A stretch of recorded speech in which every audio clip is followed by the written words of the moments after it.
like to a little explain my ideas or my thoughts around this. I want to explain like what I'm thinking and how I ended up here where I am now and what I will be doing from now on. So, lately I've been thinking about my art and my art skills, and I've been thinking about that how I never really have studied art. I haven't been in any kind of art school, and I think that's why my art isn't that great, or not at least as great I would want it to be. Because I've been having this kind of thoughts, I was thinking that I could try to do some kind of study art, I don't know, do something to develop my skills and maybe understand art more. I was thinking maybe I should study like classic paintings, because that's like something I've heard many times, like study classics, study old masters, study old art pieces. And right away I was like, what am I actually supposed to do? Because you often hear that you should study classics, but no one really says what you should do, like how you should study them.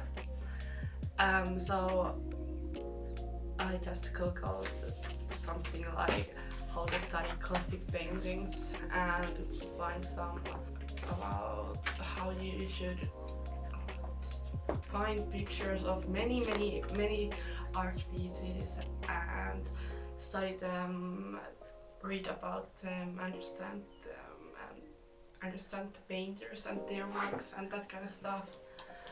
I also read some where you should do different kinds of studies, like value studies for these pieces or color study, that kind of stuff. So that's kind of where I went. I started just looking some old painters and some classic art pieces. I searched a lot of them and downloaded a lot of pictures. Right away when I started this, I had few painters in my mind, and as I was doing some research I found a few more. I focused a lot for some of these painters, so I had many works from them, but also besides that I had like some works from some other artists. So unfortunately I was stupid and I didn't write all those names down, so I probably don't remember all these painters that I had. I had few artists that I knew right away I wanna learn about their art or just focus on them.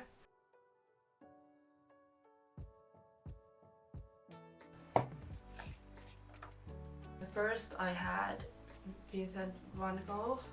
Van Gogh is really important to me. I have loved Van Gogh's works for a long time. I don't actually remember where my love for his art really became when I first saw his paintings, or how this love happened.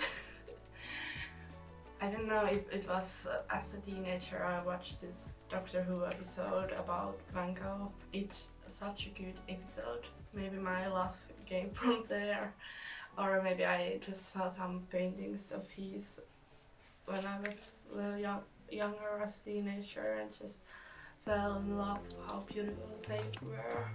Some years ago I remember as I was talking probably about art with my friend, and they said that how they don't like, well, it wasn't that they don't like Van Gogh's art, but it was more like Van Gogh's art make them feel uneasy, like the colors, the bright blues and oranges and yellows make them feel uncomfortable and uneasy. And that's really interesting to me, because for me all those paintings, all those colors, everything that makes my brain uneasy actually makes me feel comfortable.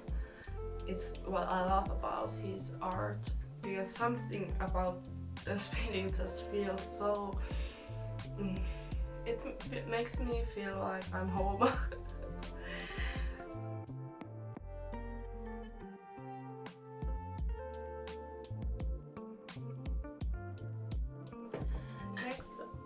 Next I was thinking about Manet. I have a book about his art as well. His art, or he as an artist, came to my mind because in high school, in art class, we like had to choose a artwork from, there are some specific artworks and you have to choose one of them and recreate the art piece, like using maybe 3 different mediums.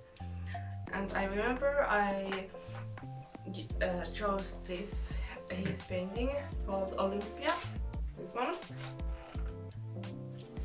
And I think we also had to like write some kind of essay about the artwork. Back then I learned like about Manet and this artwork and kind of his art, which kind of made me interested. Now also exploring his art a little more, and as Olympia is such a was at the time such a scandalous painting, and different things in this painting has a lot of meaning, like the cat or Olympia's the hand, how her hand is, or flowers, and like it's just full of different little meanings, which is really interesting. But like shortly, if you do not know this painting, it's this woman, Olympia, she's like a prostitute, and this painting was for its time really scandalous. Like yes, there were a lot of nude paintings, but they were never like about prostitutes or anything like that. Yes, also I don't think all of his paintings, but some of his paintings has like this, doesn't use that much lights and shadows. Like it's, I don't know how to really explain it, but for me it doesn't look so realistic, because like the subjects of the paintings might be a little like one colored or pale, I don't know. This is just something that I've seen. But yeah, that's some thoughts I have about his art. I notice how I'm just rambling around here about art. I just really like talking about art and my feelings.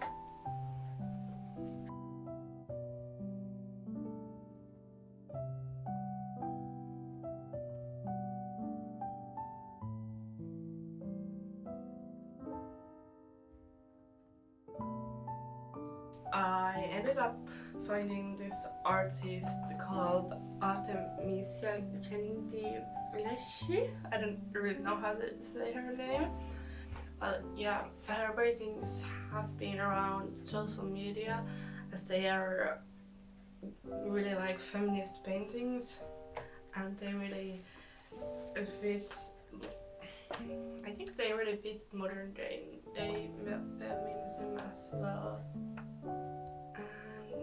And yeah, so that's how I found about her. I probably saw this one picture, like I don't know if I saw it on Pinterest or where, but like I recognized it because I had seen it before on social media, right, on TikTok or somewhere, and I was like, wait, I know that. And then I found that painting and found about painter, about Artemisia Gentileschi. So, and then I read about her and her tragic life. Well, it was tragic, but it did sound like maybe at the end it was more happier. Gentileschi was a victim of a rape, and after that crime, her father, I guess, sued the rapist, and they up being in court, and she was really like tortured in the court and really humiliated. I recommend reading about her life if you're interested. So her paintings often deals with this trauma she got from being victim of that kind of crime at the court. So there is a lot of like paintings where she's physically hurting or killing the rapist. It's just like still today those feel really, her paintings feel really feminist, and I really love that. And they are also really like, they are good paintings that she was really skillful.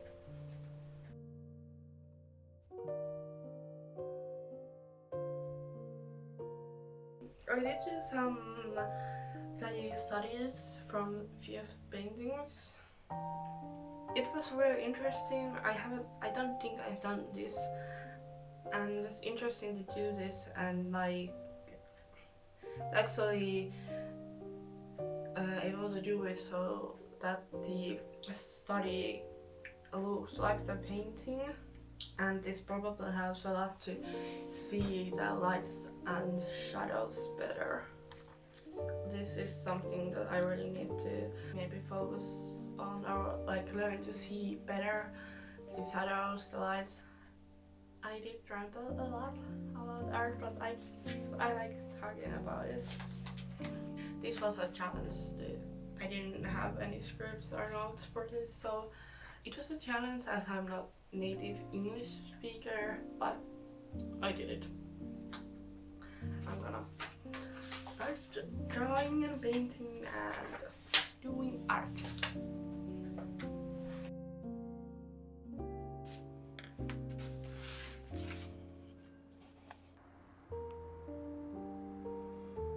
Now after doing my own versions of these artworks, I'm a little bit more studying them and just painting. I want to do this little like recap of what I have done and maybe what I learned from it. So I made those value studies as I showed already before, and as I said, they were really interesting too, and they're like really useful tools when making art. Then I did a few of these Gouache paintings. First I painted Manet's painting, the Par at the Folie Picture. I wish I would have studied the French so I would know how to pronounce these things. But anyways, I painted that using jelly gouache paints. I first made this like little sketch to help with the painting, and I tried to make it simple. Like I didn't want to use too much time on it because I was planning on painting other things as well, other paintings. But it was more like just trying to make my own version of it, and at the same time try to learn from that painting and see how Manet had painted it and how he had done things. I think when you are like making your own version of one painting, it's always kind of easier because you don't have to come up yourself like what to paint. After that I made this Manet and Gentileschi's painting. I think it was called Cleopatra something. First time I saw this painting, I thought it was about like women in sensual and sexual positions, with snakes symbolizing like sexuality, but it wasn't that. I googled a little bit about it, and turns out this painting was about Cleopatra and her killing herself as she poisoned herself with snake bites. So it was totally different than I thought, which was kind of, I don't know, funny, weird. Just once again, that kind of tells about how everyone sees art differently, and I guess I probably just wanted to be something really feminist, but then it maybe wasn't. I don't know. I kind of gave up with it, right? Like in the middle of it because I painted the first painting and right after I painted this I probably should have had some kind of pause between them because I didn't just like feel like painting anymore and I just gave up on it.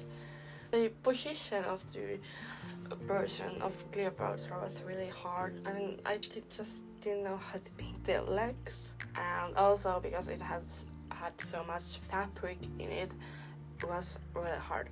I have no idea how to paint fabric and like all those folds in fabrics. That's something like I wish I will someday know how to do. I made only these two with gouache paints. I wanted to do some more, but then I had to do some school studying and that kind of stuff, and I didn't really have time and energy to do this many art pieces, so I made these few smaller drawings with these acrylic markers I had. I made Van Gogh's Starry Night and Manet's painting The Surprised Nymph. I have like these cheap ones that I bought from Amazon because I don't have money, I'm broke, so I just bought the cheapest ones I could find. So they didn't have really much of like color options. I didn't like have these specific colors that these paintings had. So for example, the skin was kind of hard and the background to get like right colors, but then I just decided that I don't think they need to be the exact same color. I'm just gonna do them with my own colors, I guess. Drawing with these acrylic markers, you can do this different kind of style, which is really nice. Overall, this is like a really fun experiment or something new to do. As I said, I didn't have as much time as I wished. I would have wanted to do more of these, but I hope I'll be doing them more in the future. Once in a while, just doing some kind of studies. I think I really need to think about what I've learned and like actually use it in my own art and like think about the colors and lights and shadows and all of these things. Just like do not just paint, but think and paint and analyze your art. And as I want to improve my art, I need to focus on that kind of things. Also, I want to say like a disclaimer or something that everything I've talked about in this video is just my own thoughts. I don't know anything for like sure. Most of these things that I said are just some of my own thoughts and observations, nothing official, I guess. I'm not any kind of art historian. These are just what I'm thinking about and how I experience these art pieces. Anyways, I don't think I have anything else to say today. So if you're still here, this is probably kind of a long video.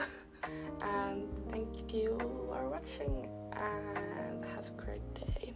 Bye!